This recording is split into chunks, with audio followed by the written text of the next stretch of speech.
Welcome to Season 2 of Talk Me Healthy. Each month, we invite a guest to explore a topic related to healthy living. They share their expertise, personal stories, and we learn from them how they turned their passion and knowledge into practical tips that you can use now to improve your health. I'm your host, Sherry Keating, founder of Diabetes Care Consulting. My goal is that you will hear something each show that will motivate you to make a small change towards living a healthier, happier life.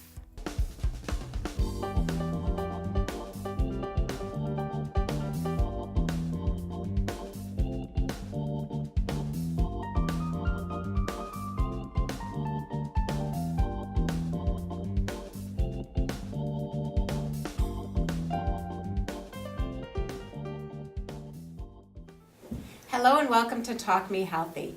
My name is Sherry Keating, your host, and today we are actually on location at the Mass Match Assistive Technology Center in Worcester, which is operated by Easter Sales. I want to introduce my guest today. We have Bilotta, who is the program coordinator for the Assistive Technology Regional Center, and we have Alexandra Ullrich, and she's the program manager of Transition and Employment Services, and Adam Costello, who's the Veterans Program Coordinator. So first of all, thank you so much for letting us come into your center and shooting on location so that we can actually show the viewers all the awesome technology that you have for people with disabilities and to learn more about Easter Sales. Well, thank you for coming down. Oh, you're welcome. This is great. So Allie, I wonder if you could share a little bit about Easter Sales and what the mission is and some of the program and services offered. Yeah, of course. So our mission here at Easter Seals is to provide equal opportunities for youth and adults with disabilities to live, learn, work, and play. We do that through a variety of programs and services, which I'll just briefly touch on now, but you can definitely find out more information about all of these programs and services on our website. Our first program, as we're in the Assistive Technology Regional Center, is our Assistive Technology program. That includes 2 different Assistive Technology Regional Centers, alternative augmentative communication devices, and AT loan programs. We also have rehabilitation services, which are out in the community in a variety of different ways, doing physical therapy, occupational therapy, speech therapy, and applied behavior analysis. Our youth services programs include our Youth Leadership Network, which is a monthly group. We have mentorship opportunities for youth with disabilities. We have 2 different recreational programs. That's our Adaptive Martial Arts and our Adaptive Swim program. We also have our Military and Veteran Services programs, which Adam will talk more about in a little bit. And finally, the programs I oversee are our Employment and Transition programs. So our employment programs do a variety of things. We have a pre-employment program where we help youth get internships for the first time to introduce them to the world of work. We do soft skills training, we do on-the-job coaching, and we really give youth an opportunity to get into the competitive workforce for the first time through internships, which sometimes eventually even become jobs. We also partner with the Massachusetts Rehabilitation Commission and private clients to help adults with disabilities find and maintain employment through a variety of ways, including helping them with resumes, interview skills, we help them job search, we help connect them with employers that we have employer partners with, and then finally our transition services.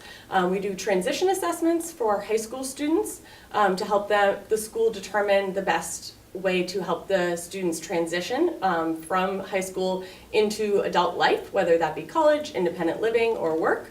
And we also have a brand new program, which is really exciting, our College Navigation program.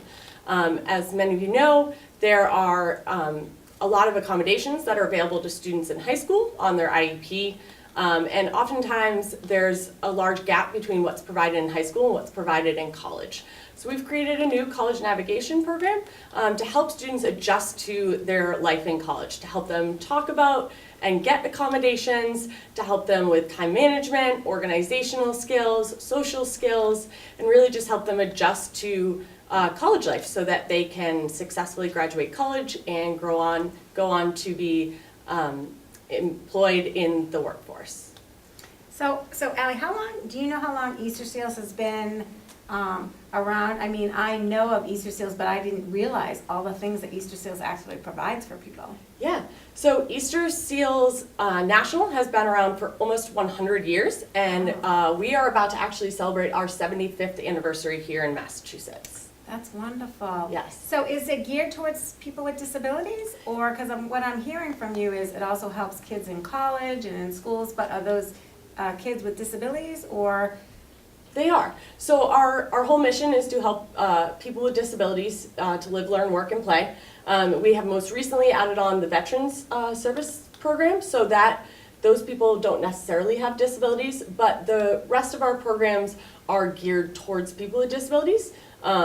With the exception of our Assistive Technology Regional Center, while it's geared towards people with disabilities, anyone can come to our Assistive Technology Regional Center regardless of disability and borrow different technology. But our programs are geared towards empowering people with disabilities. And is this the only location of Easter Seals in Massachusetts? So this is our main headquarters here in Worcester. We have a satellite office right in downtown Boston by South Station.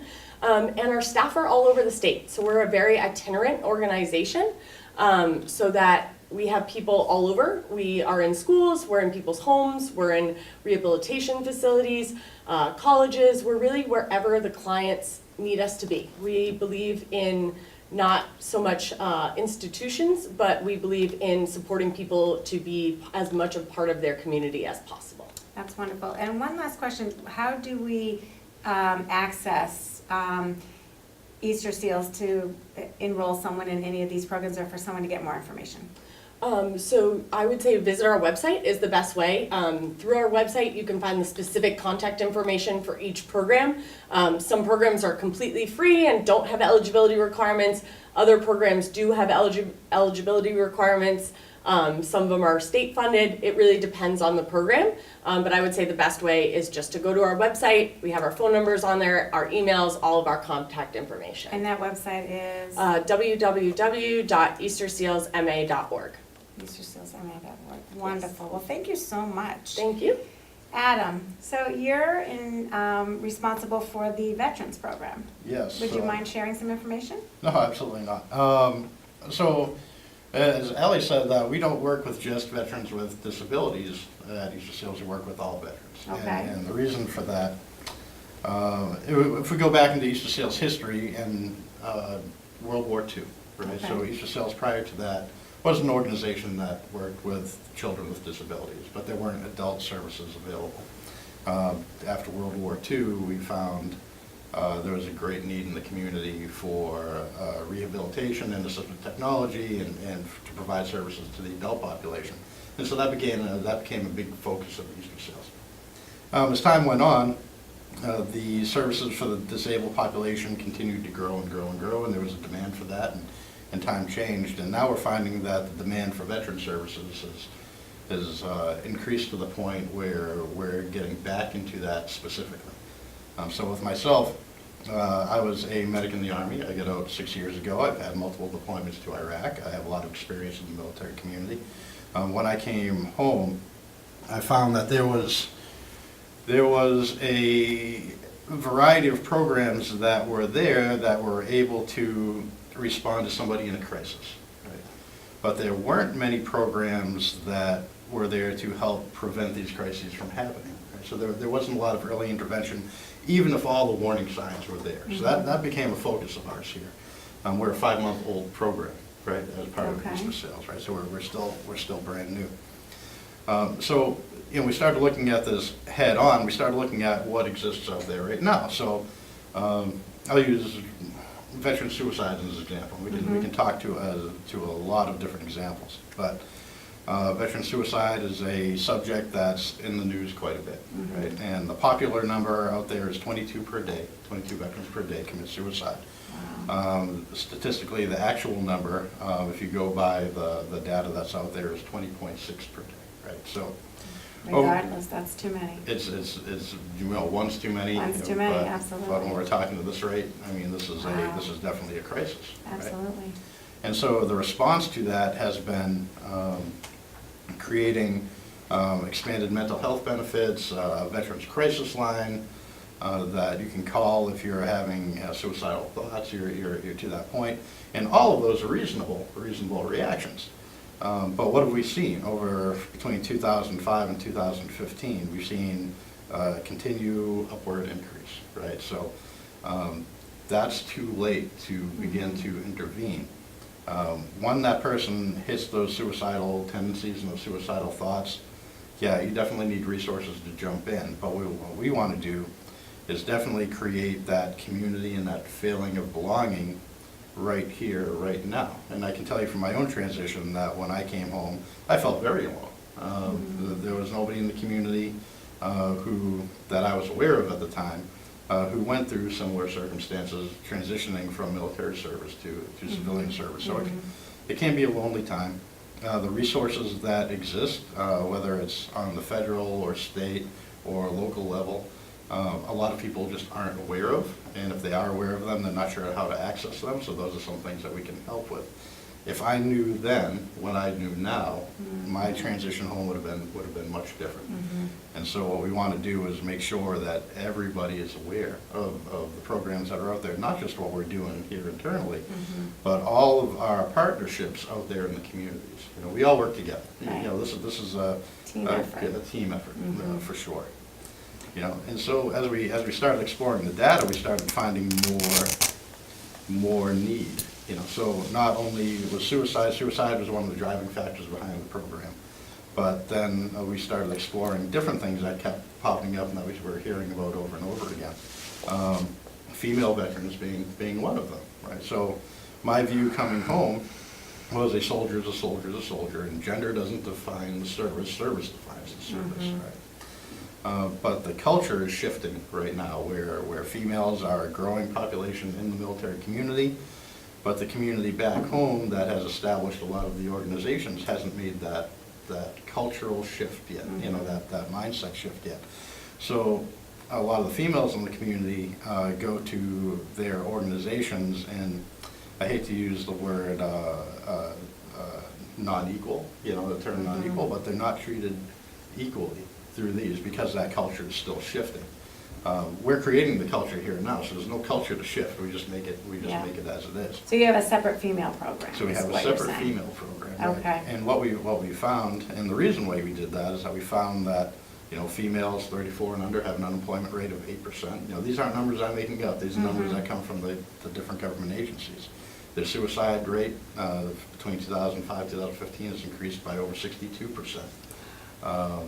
You know, there's a lot going on there. So there's a lot of need. There's a lot of need. And this is a starting place. And this is a starting place, right? So by establishing peer groups so people can share their information together, by introducing some limited financial aid, some acute financial aid for that need, so that one stumble won't begin a spiral. So we can help people stand back up, and we can work together to address these.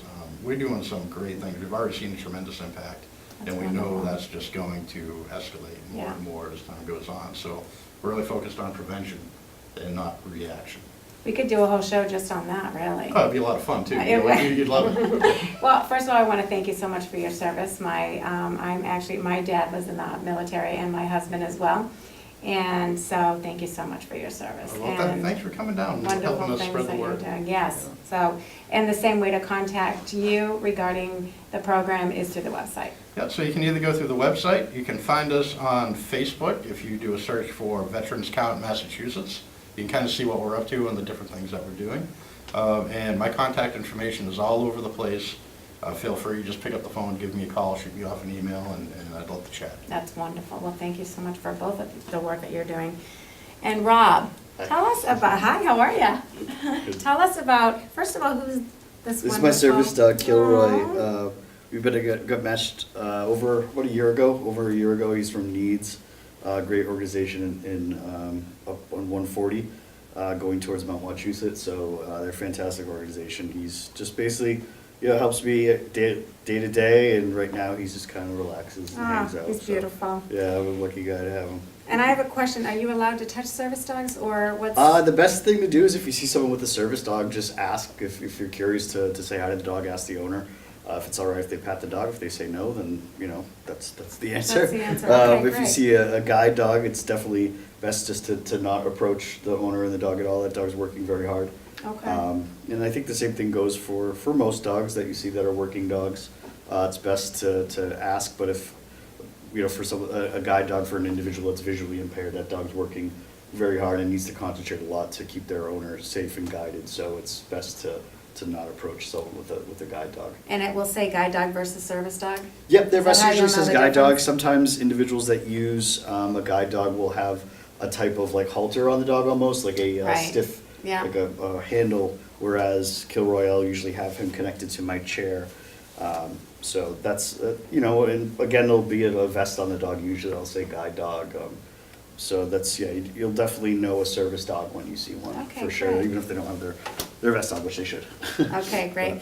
Well, so tell me, I met you actually at a networking group. We Yep. came here and actually you showed us all the I was shocked at the technology available to help people with disabilities. So I wanted to come back and learn more. Yeah, thank and you for so, doing this. This is great. It's amazing. So tell us a little bit about what your role is in this assistive technology program. Sure, yeah, so I started out here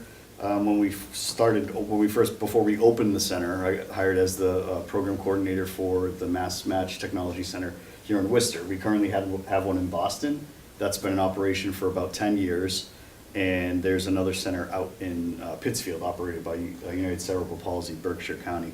So there was a big service gap there between Boston and the New York border. So, Easter Seals approached MRC, which is Mass Match is a program of the Mass Rehabilitation Commission. So we saw a need for a center in the central Mass area, and we came on, we converted the room and repainted it and put all the technology in here. And my job as the coordinator is just to track equipment that is loaned out to individuals that come in and access the program. So it might be individuals with disabilities, teachers, different service coordinators from other agencies. Like we have a lot of people from Elder Services in Worcester come in and borrow equipment for their clients to try out.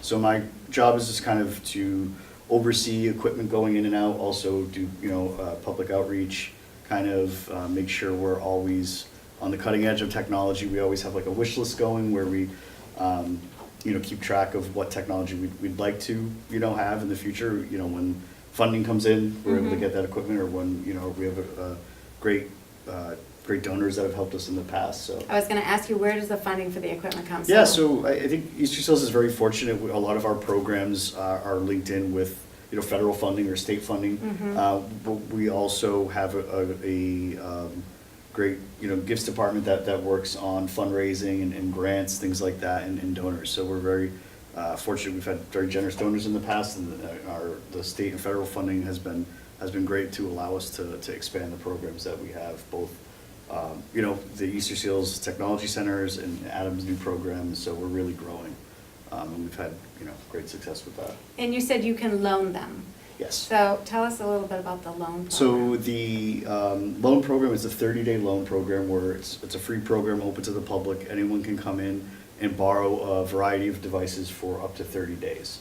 And the great thing about that program is it allows an individual to access a lot of assistive technology that they wouldn't otherwise have access to be able to try it out before they acquire it through their insurance or through MRC if they're an MRC client, or if they're trying to purchase it out of pocket. So it's a great way for individuals to try out different equipment before they make a purchase or use whatever resource they have and find out the equipment doesn't work for them. Is the equipment covered by insurance, or how do people pay for this equipment? Because So, I assume some are expensive. We have people that are seeking different avenues to acquire this equipment. Easter Seals, part of our assistive technology program, is our financial loan program. So Okay. that's a great program that allows individuals to apply for a loan to purchase this equipment themselves if they're not going through insurance or if they're not a client of another program. Before I started working here at Easter Seals, I applied for a loan to convert my van so I could drive it from my wheelchair. So the AT financial loan program covers equipment from $1,000 up to $20,000, $30,000 loans, and it's a great program because Unfortunately, a lot of assistive technology is expensive. And no one has a few $1,000s just laying around like that. Right. So it really allows people to acquire equipment and pay for it on a monthly basis, a much more affordable way. Okay. And you're going to go and show us some of the technology that you have here. Absolutely, yeah. And so we're going to be doing that in a couple minutes. So that's wonderful. Well, thank you so much No for that problem. information. And all of you, thank you so much. That was great information. And I'm hoping that the viewers will definitely go to the website. It's www.eastersealsma.org. .org. So the Assistive Technology Center here in Worcester and Boston and Pittsfield, it's a free program. It's open to the public. If you're interested in borrowing assistive technology or just learning more about assistive technology, please look us up on our website, eastersealsma.org. So this is one of the new initiatives that we started here at the Worcester Assistive Technology Center, and also in Boston. There's a big movement nowadays with assistive technology to create assistive technology on your own, the whole do-it-yourself movement, makerspace. So this is we're just starting to scratch the surface here. We were purchased a 3D printer back when we opened, so we're able to make some really low-tech, easy assistive technology. So one thing that we printed out here, this is a really cool pen or pencil holder. So for someone that might have a difficult time gripping a pencil, they could use this as a ring holder. And then now the pen or pencil, they're able to hold it much better. When we printed this out on the printer, it took about an hour to make. We adjusted the grip with some moldable glue that we have. And so we were able to make that in about a day. And what's really cool about this, we could have clients come in. They can, say, I'm having a bit of an issue with a piece of assistive technology I have, and we can further augment it for them. Out in Boston with their 3D printer, they were actually able to make and design a adapted switch, and we'll show you what these can do in a few minutes. But so it's really great. We're able to create our own assistive technology for a fraction of the cost, have something made in an afternoon, and we also here in Worcester partnered with the Mass Academy program, which is part of WPI, and we've had an intern coming in about once or twice a week, and he's currently working on an electronic device that will automatically water plants for an individual that might not be able to physically water plants. And it's going to connect to an application on a phone, so if someone is away from home, they could still monitor their plants and water them themselves. So this has been really fun and exciting. It's something that we're learning. I'm definitely learning a lot about the DIY movement as we go, and it's been just a really fun, creative project that we're starting to work on. So some of the equipment we have here is part of the Mass Match Weight and Seating Independence Program. We have several pieces of weight and seating equipment throughout the state. We have some devices here in Worcester, a few devices out at United Cerebral Palsy in Berkshire County, and also we have there are roll-on scales for individuals that use wheelchairs that might not be able to get out of their wheelchair. Those are located at Center for Living and Working here in Worcester, and also Stavros Independent Living Center in Springfield. So one of the devices that I want to show is this is what's called a pressure mapping system, and this is again a piece of equipment that anyone can come in and borrow to try out for themselves. And what this does is map someone's seating profile to show where they have pressure points, where they might be more apt to develop pressure sores. It also allows someone to try out different cushions and see what how that cushion might affect their seating and pressure points. So it's set up, and it comes with this laptop. We have it connected to the TV here, so you can kind of better view the program. So Sherry, maybe if you want to try it, I could just show off how it maps someone's pressure points. Do I just sit straight? Yeah, so you just sit like that. So actually, your profile is great. So what you would want to see is you want to see blue and green. That really marks where there's very low pressure points. Where there would be high pressure points, maybe if you'd want to lean to one side, we might be able to demonstrate that. You can see how it gets darker, and that red would indicate a high pressure point. So if you were an individual with a spinal cord injury and you were to see something like that, you would know that you'd be more apt to develop a pressure sore in that red area. And you'd want to see if you'd need to try to adjust yourself to alleviate that. And what's great about this program is you can take it with you to a seating clinic to try out different items. different seat cushions. You can also print out the images to show to your doctor or if you're going to a rehab hospital, and really have a better idea of what you can do to avoid pressure sores, and how to get better seating for that.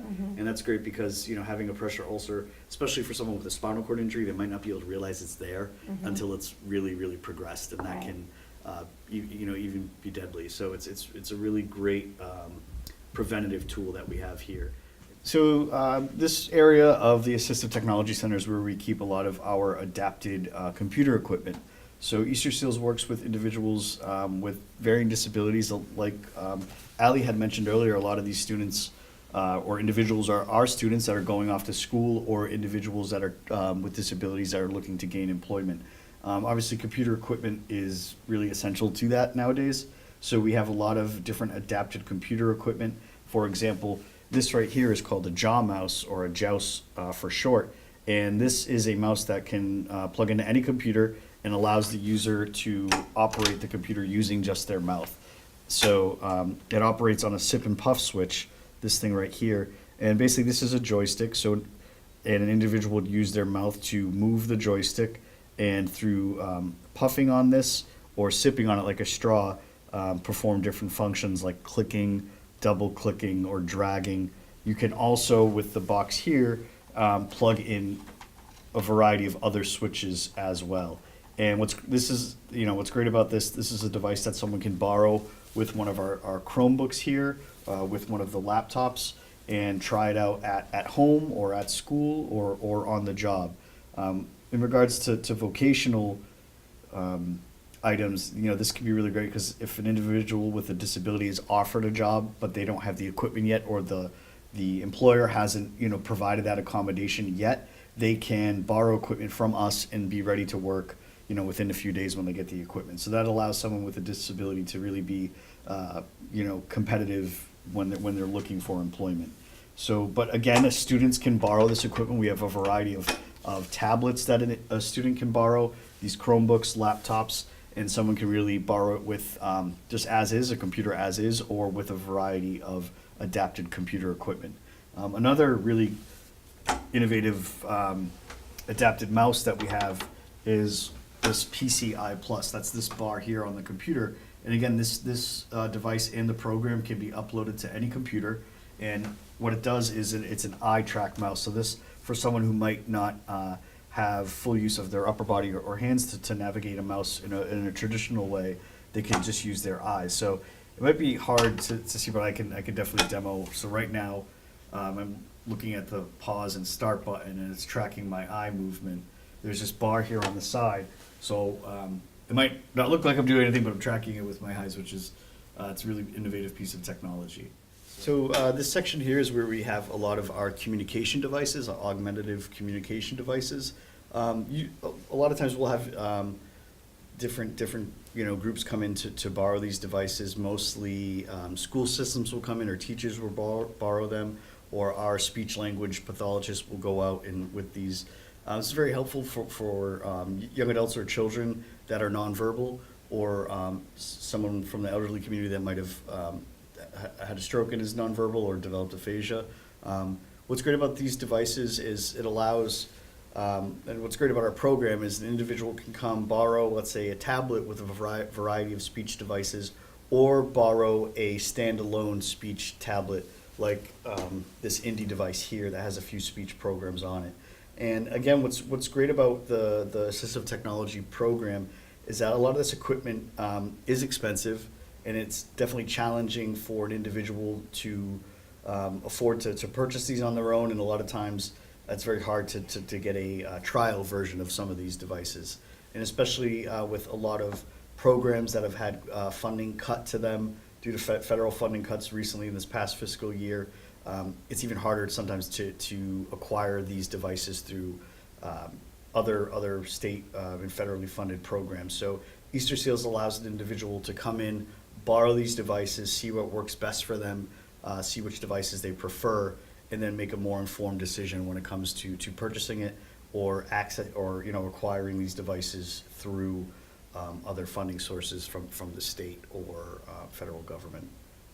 So Rob, I just want to thank you so problem. much. Thank you for coming. Really appreciate it. This has been incredible, and I know there's so much more equipment that you could show us. Unfortunately, we don't have that much time today left, but I want the viewers to remember that they can go to www.eastersealsma.org and they can get all your contact information, Yep. and they can actually come down here and see all the equipment that meets their needs. So please, viewers, if you yourself or know somebody who could take advantage of this, please do so. Thank you again No very problem. much. Thank you for coming. So next month, tune in again as we will have the 1540 connection on the show. But I want to again thank the guests. Thank you, Rob. Thank you, Allie. And thank you, Adam.